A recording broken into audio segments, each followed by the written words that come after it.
हे कमी पडले. बरं. हे बाबासाहेब सांगण्यात मागवाड्यापर्यंत गेले नाही. आता माझ्यासारखा तरुण बाबासाहेब माझ्या वडिलांच्या पुण्याने त्यांनी मला शिकवलं किंवा मी बौद्ध मुलांच्या सहवासात राहा. नाही, आमचे हिवाळे आम्ही एका ताटात जेवणारे एका गोधडीत एकच आहे ना तुमची आणि हा नाही का त्याच्या पुण्याईनं आम्ही शिकलो. बरं. आमच्या वडिलांनी आम्हाला शिकवलं. आम्ही तिघही भाऊ शिक्षक आहे. वा. आम्ही बाबासाहेब सांगतो वा. कुठे बी.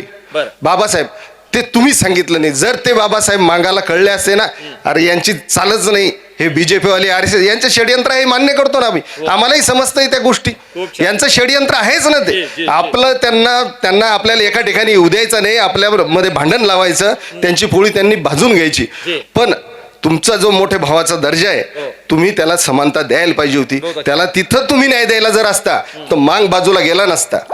कुठंतरी मोठ्या भावानं थोडा झुकतं माप दिलं नसल्यामुळं हे आंदोलन ह्या सर पोटासाठी सगळ्यांना करावं लागतं. मला सांगा साहेब, आज जी प्रगती बौद्ध बांधवाची ती तुलनात्मक मला खरं सांगा मातंग बांधवाची आहे का हो? त्याला कारण कोण आहे? तो स्वतःच आहे. तो स्वतः जरी असला पण जो त्याचा मोठा भाऊ मार्गदर्शक होता त्यानं जर त्याला चांगल्या प्रकारे मार्गदर्शन केलं असतं तो त्याच्या पाठीमाग गेला असता ना साहेब. गेला असता का नाही सांगा ना तुम्ही.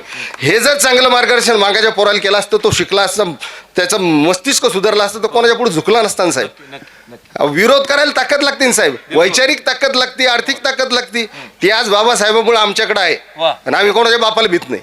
हे उघडपणे सांगतो.